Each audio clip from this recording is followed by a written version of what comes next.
ओम वासुदेवाय नमः। आप सभी का मेरे YouTube चैनल पर स्वागत है। मैं आप सभी को आज शुक्रवार के प्रदोष के व्रत और पूजा विधि के बारे में बताऊंगी। मैं पिछली वीडियो में भी आप लोगों को प्रदोष के पूजा विधि के बारे में बताई हूँ। मैं आप लोगों को आज बताना चाहती हूँ कि प्रदोष व्रत जो है वो शंकर भगवान को समर्पित है और शंकर भगवान मेरे भोले भाले भंडारी है। उनकी पूजा हम एक लोटे जल से भी करें तो भी उतने ही हमारे लिए फलदायी है जितना कि हम बहुत विधि विधान से करें। लेकिन हम अगर विधि विधान से कर सकते हैं, हमारे पास टाइम है, हमारे पास भगवान धन संपत्ति दिए तो हमें करनी चाहिए। इसका मतलब ये नहीं हुआ कि एक लोटे से भी खुश हो जाते हैं। हमारे पास टाइम है, हम समर्थवान हैं तो भी जाके हम एक लोटे से करें, ये ऐसा नहीं है। भगवान हमारी भाव को देखते हैं कि अगर हम कमी में भी हैं तो हम जाके कैसे एक लोटे जल भी बड़े मुश्किल से अर्पित किए तो भी भगवान हमारे खुश होते हैं। इस बात के कहने का ये मतलब है, ये नहीं है कि आप गए एक लोटा जल चढ़ा दिए हो गया। अगर आप हर तरह से संपन्न हैं, हर तरह से आपके पास समय है तो विधिवत पूजा करनी चाहिए। सबसे पहले तो प्रातः काल में उठ के ब्रह्म मुहूर्त में हमें मन ही मन संकल्प लेनी चाहिए कि हे भगवान, आज मैं प्रदोष व्रत की कथा कहूँगी या पूजा पाठ करूँगी, उसे सुख से बहुत ही शांति से पूरा मेरा हो जाए व्रत। ऐसा कहने के बाद हम स्नान ध्यान करते हैं और शुक्र प्रदोष के दिन हमको सफ़ेद वस्त्र पहने या हल्के गुलाबी रंग के वस्त्र को धारण करनी चाहिए। फिर मंदिर में हम पूजा करें, अलग से चौकी लगाएं और विधिवत पूजा करें।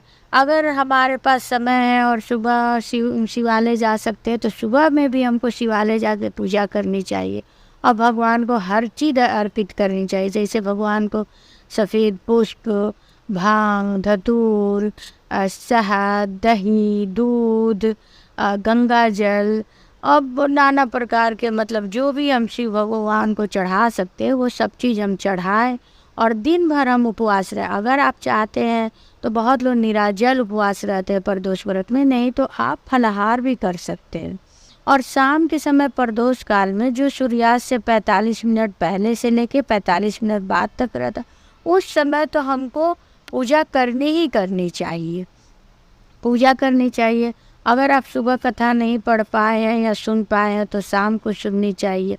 और हमें अगर शिवालय में आप जाते हैं तो शुक्रवार का प्रदोष व्रत हमारे वैवाहिक जीवन में किसी प्रकार कलह है, आपस में पति पत्नी की झगड़े होती है, नहीं बनती है, उसके निवारण के लिए यह व्रत करनी चाहिए। और हमें आटे का चौमुख दिया बना के आटे का उसे शिव भगवान के पास शिवालय में जाके रखनी चाहिए और अपनी मनोकामना बोलनी चाहिए। फिर हरे मूंग की दाल को हमको नंदी भगवान के पास अर्पित करनी चाहिए और उनके कान में अपनी मनोकामनाएं बोलनी चाहिए कि हे भगवान, मेरी ये समस्या है, आप उसे दूर कीजिए। तो इस प्रकार पूजा करें। चौमुख दिए में हम घी भी रख सकते हैं या तिल का तिल भी रख सकते हैं, दोनों रख के पूजा। लेकिन प्रदोष व्रत में शाम के पूजा करने का बहुत विधान है। जैसे और व्रत में क्या है, हम शाम को आरती कर लिए हो गया, सुबह सुबह पूजा कर लिए। या किसी में रहता है कि चांद का, जैसे चौथ का अगर हम पूजा करते हैं, संकष्टी करते हैं तो चांद का हम देखते हैं, चांद का अर्घ देने के बाद ही हम फलाहार करते हैं। वैसे ही प्रदोष में हमें प्रदोष काल में पूजा करनी चाहिए। कोशिश करनी चाहिए कि शिवालय हम जाएं, अगर संभव नहीं है तो घर में ही पूजा करें, आरती करें। जब पूजा पाठ सब हो जाए फिर कपूर से लेके हमें आरती करनी चाहिए।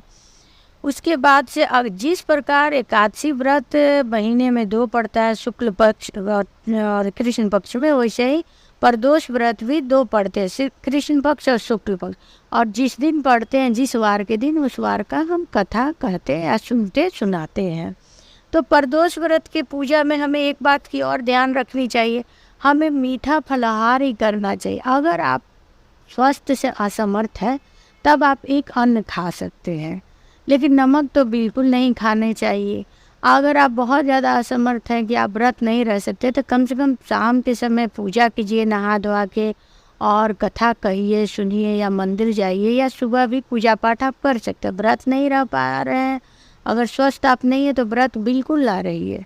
स्वस्थ रहेंगे तो भगवान भी खुश रहेंगे और आप भी खुश रहेंगे। भगवान कभी नहीं कहते हैं कि आप बीमार पड़ के हमारी पूजा कीजिए, क्योंकि भगवान को कोई धोखा नहीं दे सकता। अगर आप सच में बीमार हैं तो भगवान आपकी परिस्थिति को समझेंगे। तो इस प्रकार हमें प्रदोष व्रत करनी चाहिए। प्रदोष व्रत में अगर हम शाम को दीप जला रहे, आपके यहाँ अगर समी का पेड़ है तो वहाँ भी दीप जलाइए, बेल का पेड़ है वहाँ भी दीप जलाइए, पीपल का पेड़ है वहाँ भी दीप जलाइए। तो बहुत जगह हम दीप दान कर सकते हैं। शुक्रवार के दिन का व्रत का कथा इस प्रकार है कि पौराणिक समय की बात है ये। उस समय बहुत पहले की बात है ये कि 3 दोस्त थे, एक राजा, एक ब्राह्मण कुमार और एक धनी कुमार। तीनों में बड़ी मित्रता थी। वो आपस में सभी बातचीत किया करते थे, हमेशा अपना समय एक दूसरे से सुख दुख कहते सुनते थे।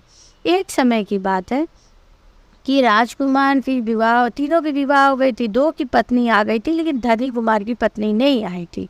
तो वो आपस में बात कर रहे थे और बोल रहे थे, अरे पत्नी अगर घर में ना रहे तो भूतों जैसा घर लगता है, मुझे तो बिल्कुल पसंद नहीं है, घर में पत्नी रहे तो ही घर घर लगता है। ये बात धनी कुमार को चुभ गई। वो मन ही मन सोचने लगा, क्या मेरा घर भूतों का है?